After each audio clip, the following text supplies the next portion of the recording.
Andrew Haug here for AndrewHaug.com, Australia's only dedicated 24/7 rock metal radio station, and this man certainly needs no introduction. He's practically a resident. He's just been out of town for a while, but he's coming back in October. Let's welcome back Mr. DEVIN Townsend to the airways. G'day, Dev. How you doing? I'm good, buddy. How you doing? I'm doing really well, and again, it's always a pleasure to have you back in the country and playing for the masses. What has been happening in your world the last several months, I guess? I know it's always upside down with a stack of music thrown in as well, so I guess a little bit of elaboration on the world of Townsend. Sure. Well, I mean, I've always got lots of music going. You know, on my hard drive somewhere in my world, there's a record or two kicking around. I'm sure 3 or 4. But I'm finishing one this week called Casualties of Cool. I'm starting this Ziltoid TV and Ziltoid radio thing, which is this silly character that I've thought up that, you know, is a way for me to vent all my antisocial rhetoric without it directly being associated with me, although you have to be pretty much a fool to not associate it with me.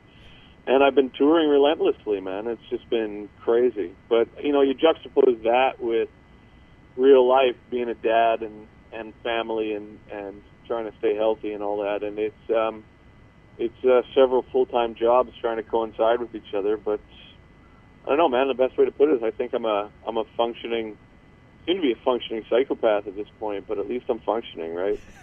Now tell us about the project Casualties of Cool.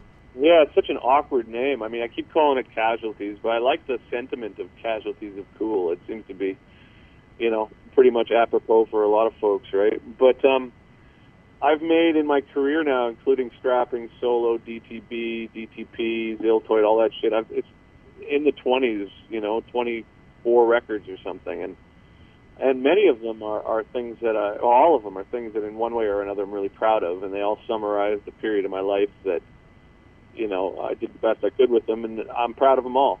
However, Casualties is this record that I've been working on for 3 years. It's sort of started during deconstruction, you know, at night when it was really late and really dark. I just poke around and play these kind of like bluesy riffs, like these sort of Johnny Cash, 40s, Brother those sort of things. And I was just doing it because I like doing it. I like playing that at night. And then a song kind of came around, and another song came around, and here we are 3 years later, and I've got a full record of this weird shit. And it's actually the first record that I really like that I've done in a long time.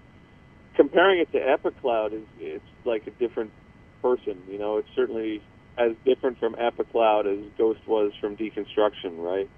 But if I had forced myself to make another record like Epicloud, or if I had forced myself to do another Ziltoid right now, it would have just turned out poorly, because that's not what I felt like doing. What I felt like doing was this. And as a result of that, it's exactly what I wanted to say, more so than any record I've done recently, because I wasn't rushed. It's not on a label, it's this independent thing, and no one told me to do anything.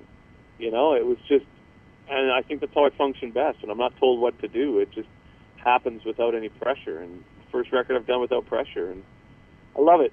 And it's going to turn a couple people's ears on end, and, you know, they're definitely not going to be into it, but it's a bridge for me that goes between all the work that I've done recently with DTP and this next Ziltoid project, which includes the new record and TV shows and all this stuff. And the music is a lot more in line with like sort of this other spacey sort of Epicloud sort of vibe than Casualties ever would hope to be. Now tell us a bit about, as you mentioned, no pressure from labels putting out records, but do you sort of feel pressure from fans? Because some of your fans are pretty damn dedicated, and how do you find if some of them are really craving another kind of deconstruction, or they want to, you know, something like Ghost or whatever? I mean, do you sit there and think, I might even give that another go, or you just go directed by what sort of comes to mind, regardless of comments from fans? Well, I mean, it's the same thing. There's people that are always, you know, going to be chirping at me about strapping, and there's people that are always going to be wanting me to do another Ocean Machine and all this sort of stuff. But, you know, that's fine, because you have to expect that. I mean, anybody who does this for a living has to expect that, and to rage against that is just a waste of energy. However, I think the people who are truly understanding what I do also understand that, of course I can't do that. Of course I can't do something that is my line of artistic sight. It's just, of course I can't. It's absurd, man. So I think that whatever I do, and this is typically the consensus I find between people who actually like what I do and why I do it, is whether or not the record is something they enjoy, the reasons why I do it make sense, and therefore it comes across as authentic. It's not like, well, hey, I feel like making some sort of weird, folky Johnny Cash late night shit because that's the best business move. I mean, God, the best business move, I've shot the foot at every possible turn, right? So, what I do is a reflection of, more so than any sort of artistic direction, it's much more so a reflection of my process as a human being, right? Like, things change, my situations change, my reactions to success or failures dictate what happens next, and I'm as intrigued by what happens year to year as any of the audience, because I have no idea what to expect. This record surprised the shit out of me. So did Appetite, so did Ziltoid, so did Strapping, all that stuff. None of it was things I thought, okay, well, now I'm going to calculatedly do this type of project. It just happened. I think what does separate you from most artists is that the music isn't forced. If anything, the music leads you rather than you lead it. And I think that's the sort of difference, because a lot of bands, I guess for a better word, contrive their sort of approach to writing music, and we got to try this and we got to do that for the fans. And I think a lot of things are definitely different today in the sort of heavy music world, because there's so many more bands now today and so many sort of niche genres where people are playing a specific style because they think that's kind of what audiences want to hear. But the truth is, you just don't know how long they're going to stick around for. So are you surprised about the sort of longevity that you've attained over the years as an artist, considering all the genres that have changed and the generations of fans that are changing as well? Yeah, I'm surprised by it, but I'm also oblivious to it in a lot of ways. I mean, I'm thrilled that I'm able to do it. I think it's great. However, if I was to put it down to anything, I mean, I'm not going to blow myself here, but I do have to say that if there's one thing that would draw me to somebody like myself doing what I do, is the fact that you're not being lied to. I mean, everywhere you go in music, because there are so many people that are trying to carve a living out of this, fucked up industry, you're going to get a ton of musicians that are telling you what you want to hear musically. Like, oh, you want to hear what is deathcore the thing, or the Periphery, Tesseract vibe? Is that what you want to hear? Like, you get all these new bands that see people have a modicum of success, and they just chase that, right? But underlying that, for me, is always a sense that I'm not being told the truth, right? It's like, and everything with the internet and TV and everything, everything's trying to tell you what you want to hear. Everybody's trying to sell you something, right? And, I'll be lying to you if I say, hey, I don't want to make money at this, because it's expensive to do what I do. However, that's not my motivation. My motivation is just I feel compelled to do it. And shit, if people like it, that's awesome. But, after 20 years, with that old Woody Allen saying, right, 80% of success is just showing up. Well, let's talk about those tour dates, of course, because you will be here in October. The first show kicks off on Thursday the 10th in Brisbane at the Auditorium, Friday the 11th in Sydney at the Metro Theatre, Sunday the 13th at the Palace in Melbourne, and on Tuesday the 15th at the Metropolis in Fremantle in Perth. Now, you did touch on the fact that to me, as a listener of your music for many, many years, as in the purity and honesty has always been there. And I think sometimes, do you find that you can be a bit misunderstood because of some of the, I guess you would say, eccentric sort of releases that come out? Some people just sort of scratch their heads going, I don't get this, like, I guess, Deconstruction or Ziltoid, when if they scratch the surface a little deeper, they'll certainly find, some purity in there. How do you explain to somebody approaching some of your releases who just go, I don't get the puppet thing, or I don't get Deconstruction, or what the hell are you playing, or whatever? I mean, yeah, but I guess, going back to how the thing that's important to me is the process of it. That's a big part of the process. Like, there's something to be said for clarity. There's something to be said for honesty. And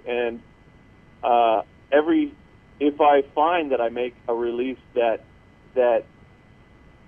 imposes a bunch of drama on my world because I have to explain it, which happens and has happened countless times, it gives me a good motivation to try and make the next releases a little less vague, right? I think that for me, those moments with Deconstruction or Scrapping or Ziltoid or any of these records that have been misinterpreted, right, Infinity or anything like this, as much of a pain in the ass as that has been, it also gives me a really great opportunity to really get into my own process and really be forced to analyze, well, why did I do that? Why was that important to me to say? And being questioned on it really forces you to be accountable. And I think, as I've grown as a person and as a musician, accountability is the biggest thing, right? I think that when you're younger, you think you can just chuck shit into the world there and your relationship with it ends. But no, that's not the case. It's like you're responsible for everything you do. So I think there's an element of being forced to explain these things that allows me to streamline the things I want to say, and in some cases has allowed me to recognize I'm just like, well, fuck it, I don't care. You know what I mean? Like, if people are confused by it, that's not my deal. But as long as they're confused by the right things, you know what I mean?